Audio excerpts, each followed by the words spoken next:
ये आकाशवाणी रायपुर है। छत्तीसगढ़ी समाचार बुलेटिन के संग संध्या तिवारी के जय जोहार।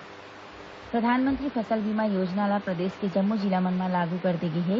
ये योजना म किसान मन खड़ी फसल म बुआई ल लेके फसल के कटई अउ ओखर बाद होय या नुकसान के बीमा सुरक्षा दे जाही। ये योजना म किसान मन ल कमती बरसा के सेती खरीफ अउ रबी फसल के बुआई नइ होय म बीमा के फायदा मिलही। अइसने फसल कटे के बाद खेत म सुखाए बर छोड़े गे फसल के नुकसान होय म घलो किसान मन ल बीमा के फायदा दे जाही। खड़ी फसल म सूखा, बाढ़, कीट प्रकोप अउ आने प्राकृतिक कारण ले होय या नुकसान एमा शामिल हवय। प्रदेश में पांचवें वित्त बछर के दौरान आयकर दाता मन की संख्या में 12% की बढ़ोतरी हुई है। ये जानकारी आयकर आयुक्त पीके दास आज रायपुर में एक पत्रकार वार्ता में दी। उन्होंने बताई कि प्रदेश में पैन कार्ड धारक मन की संख्या में घलो तेजी ले बढ़ोतरी हुई है। श्री दास बताई कि करदाता का योगदान मेरा भारत बने महान योजना के माध्यम ले लोगन मन ल आयकर भुगतान के विषय में जागरूक करे जाही। इस संबंध में रायपुर में जल्दी एक विशेष कार्यक्रम के आयोजन करे जाही। उन्हें आयकर दिवस में होया कार्यक्रम के दौरान वरिष्ठ नागरिक मन ल विभाग डाले सम्मानित घलो करे जाही। प्रदेश में शहर के तीर करीबन 15 एकड़ क्षेत्र में सिटी फॉरेस्ट बनाए के योजना हवय। राज्य सरकार स्पष्ट करे कि योजना में 2 अक्टूबर तक पौधा लगाए के काम पूरा हो जाही। ये शहरी वन ला महात्मा गांधी ऑक्सी टाउन के नाव ले जाने जाही। एखर बर राज्य सरकार के सुराजी गांव योजना में बनाए गए गौठान, चारागाह अउ खाली पड़े सरकारी जमीन में जन भागीदारी ले बड़ संख्या में वृक्षारोपण करे जाही। इस संबंध में अपर मुख्य सचिव आरपी मंडल आज रायपुर जिला कलेक्टरेट में वन अधिकारी मन की बैठक ली।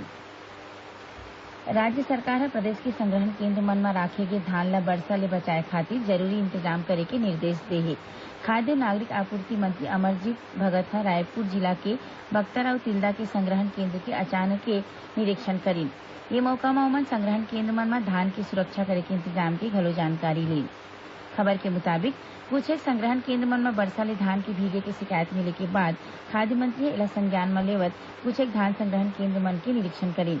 श्री भगत अधिकारी मन ले कहिनी कि जौन संग्रहण केंद्र मन में धान ला बरसा ले बचाए के पूरा व्यवस्था नहीं है उहाँ तुरते पॉलीथीन कवर बउरे जाए के संगे संग सेट के नीचे राखे धान ला भींगे ले बचाए जाए। केंद्र सरकार ह किसान मन ला खेती बर सब्सिडी वाले खातू देवाए बर उर्वरक फैक्ट्री मन ला छूट देवत हे। आज नई दिल्ली में उर्वरक सब्सिडी के फायदा सोझे लाभार्थी मन के खाता में पहुंचाए के योजना के दूसरा चरण की शुरुआत करत केंद्रीय रसायन उर्वरक मंत्री डीवी सदानंद गौड़ा ह कहिने कि किसान और खरीदार मन ला सब्सिडी वाले उर्वरक की बिक्री खुदरा दुकान में लगे मशीन के माध्यम ले करे जात हे।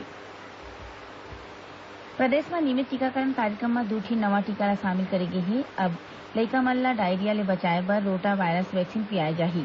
उन्हें टिटनेस और डिप्थीरिया ले बचाए बर टीडी वैक्सीन घलो लगाए जाही। प्रदेश के जम्मो जिला मन में ये टीका लगाना चालू हो गे हे। 2 नवा टीका ला नियमित टीकाकरण कार्यक्रम में शामिल करे जाए के बाद अब लइका मन ला 11 जानलेवा बीमारी ले बचाए जा सकही। स्वास्थ्य मंत्री टीएस सिंहदेव ह काली अंबिकापुर में लइका मन ला रोटा वायरस ड्राप पिया के एखर शुरुआत करी।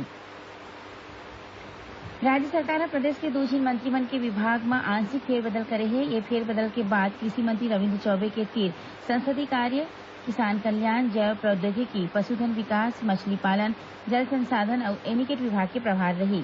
श्री चौबे ले विधि और विधायी विभाग के प्रभार लेके अब एला वन मंत्री मोहम्मद अकबर ला स्थायी रूप ले सौंप दे है।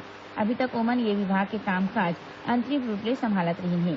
श्री अकबर के तीर परिवहन, आवास और पर्यावरण विभाग के प्रभार जस के तस रही। केंद्र सरकार जम्मू राज्य और केंद्र शासित प्रदेश मन ला राष्ट्रीय शिक्षा नीति के मसौदा में परामर्श करे के अनुरोध करे हे।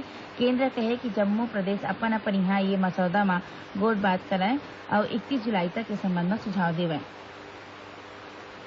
केंद्रीय मंत्रिमंडल ह भारतीय रेलवे सुरक्षा बल ला संगठित ए दर्जा देवत एमा मिलैया गैर वित्तीय फायदा बर मंजूरी दे दे हे। सूचना और प्रसारण मंत्री प्रकाश जावड़ेकर ह ये जानकारी देवत कहिने कि बल के जम्मो पात्र अधिकारी मन ला एखर फायदा मिलही। एखरे संग छत्तीसगढ़ी समाचार बुलेटिन इहे सिरावत हे। जय जोहार।